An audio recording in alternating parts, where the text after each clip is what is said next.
Okay, now this shot is really cool. The way the camera looks like it's on a track and not just a free cam, it's just pretty neat.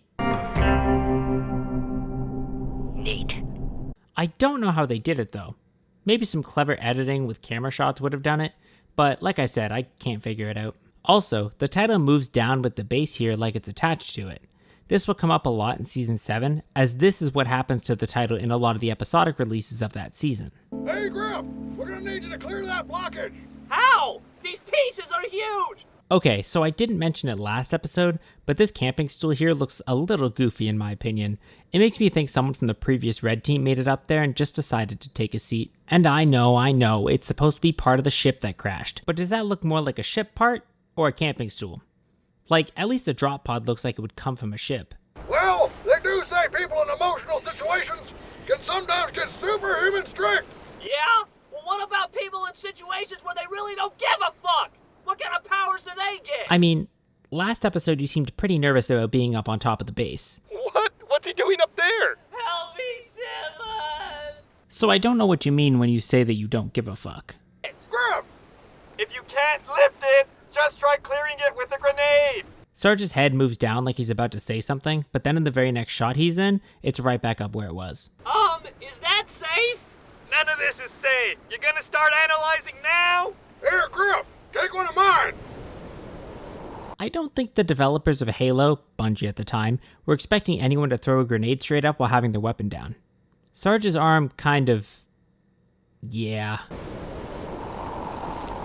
You can see during these quick couple of frames, the Warthog has moved but has all of its wheels back, the barricade from the last episode has been picked up and moved into the shade, and there is now a second barricade. I know there was 2 barricades in the first episode, but there was only 1 in the second episode. I'll be sure to keep all the barricade continuity straight for you. Sarge, you pulled the pin out! You can hear a crash sound effect before the grenade explodes if you listen carefully. Sarge, you pulled the pin out! Also, in this shot, Sarge has his gun up, when in the very next shot he has his gun down, without any sort of animation of him putting his gun down. Sarge, you pulled the pin out! Of course I did! Who throws a grenade with the pin still in it? He's got a point. Hey, Griff! Catch this one! No! I'm not catching those! Griff, for someone who said they were afraid of heights, you really are living up to what you said a few seconds ago when you said, Yeah? Well, what about people in situations where they really don't give a fuck? What kind of powers do they get? because apparently you get the power of balance. Like, look, this foot is only halfway on the building, and this foot is almost completely off the building. Damn it, I can't reach! Ah!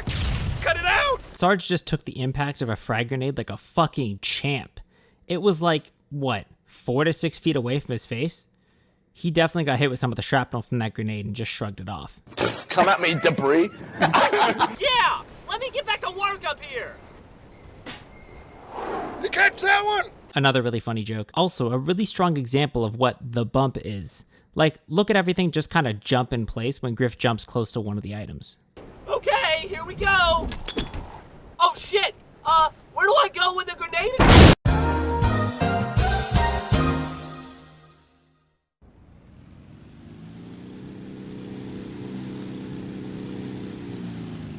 Hey, you!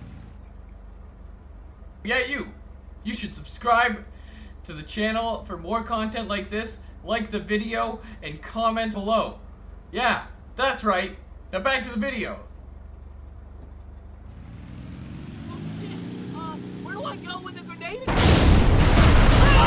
On this frame here, you can see what caused the explosion was a couple of hornets and some fusion coils that definitely weren't there before. Also, on this rotation shot, you can see a respawn point on the edge of the building. This is clearly something that just got overlooked during the episode's production. Oh no, he's falling! I see that! When all of the shrapnel is falling, you can see the engines from the previously mentioned Hornet. You can also see the medical crate is back to its original position, instead of being blown back by Sarge's first grenade. I don't know how they did this, though. Like, how'd they get rid of the blue particle effect from the gravity lifts? Should we try to catch him? Catch him! Hello! He'll crush us! What do we do? I got an idea! Let's act like we're gonna catch him, and then we don't! Look at the continuity of this engine rolling behind Simmons and Sarge here. I'm here for all of your ship engine continuity needs.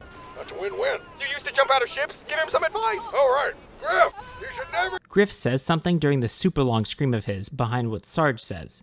That's a win-win. You used to jump out of ships? Give him some advice! Alright, Griff! You should never... I believe he says, "Why am I still falling?" and then goes back to screaming. But I can't make it out for sure. That's a win-win. You used to jump out of ships? Give him some advice. All right, Griff, you should never join that unit. The pay is terrible. The officers are totally disorganized. Advice on how to land. All right, well, Griff, what you want to do is... I like how Simmons' head moves down with Griff's body hitting the ground. What I don't like is how his body doesn't bounce or anything. Try to tuck and roll at the last second. That will transfer your momentum to inertia and invert your curse flat probability. Nice of Sarge to give actual advice to Griff on how to land, even though it's a little out of character for him to try to save Griff's life. Hey, Sarge? Yep. I think he's down already. All right. Ow!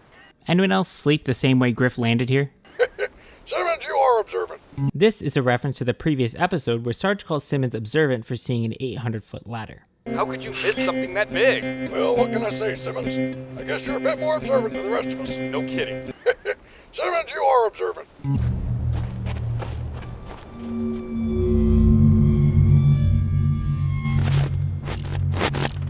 When these lights turn on, you can hear a mongoose starting up.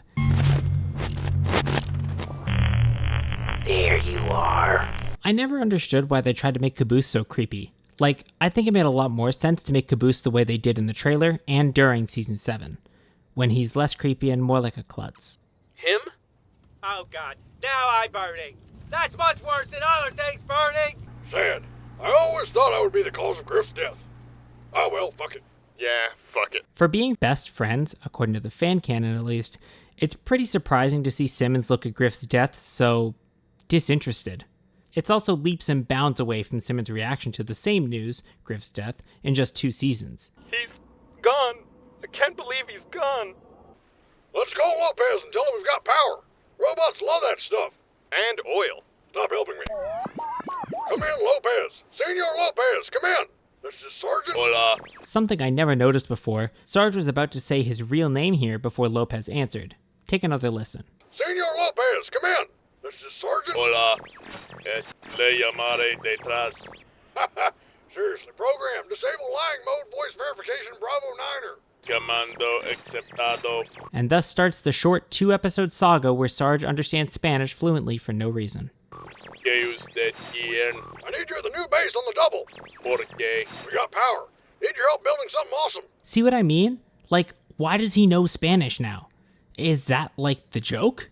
I would say this is just more confusing than anything, especially since this miniseries is fully canon. It's even more confusing when later Sarge says, You know, it's a real shame I don't speak Spanish. Lopez is going to need all the power he can get. On it, sir. Lopez, you get in the base. Start working on the plans I sent you. Sí.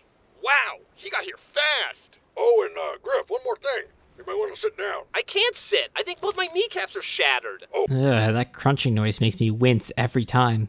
Está aquí. Prensa abajo. You installed an elevator? Por supuesto. Introduce su contigo. Ponga su mano ali. I bet you I can guess what Sarge's personalized code is. This transition is really good, another seamless blend between the 2 maps, making it feel more connected. Also a good way to do this since there's no way in hell they had the resources to animate everything Lopez is saying. Esto es el. If you look closely, you can see that the platform the Reds are on doesn't actually move. They put the camera in a box and moved that box up to give the illusion that the elevator was moving down. You can see what I'm talking about by looking at the box behind and under the Reds platform.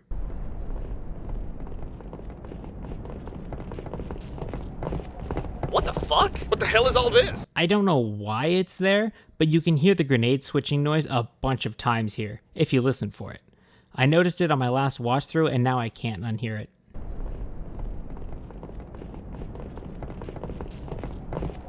What the fuck? What the hell is all this? Also, this wall isn't straight on this floating platform. It's crooked. So you built an entire chamber capable of running holographic simulations rather than just build the car itself? That doesn't seem very efficient to me. Simmons, sometimes you just gotta go for style points. Ooh-ah. Ain't that the fucking truth, Sarge? Alright, so before the regular outro plays, I just wanted to say that I did a collaboration with a buddy of mine named Brosnick43. He did a video where he interviewed a bunch of people from the Halo Machinima community, including people like Slimed Artist, Aquifer, boomerang. So if you want to support me and support him, feel free to check that video out. Link will be in the description down below. Anyways, thank you so much for watching. Be sure to like the video and subscribe while you're down there. It would really mean a lot if you did. Feel free to comment anything that I missed or just anything in general. I like talking with you all down there. Anyways, guys, that does it for me for now. I'm Spiral, and I'll talk to you all later.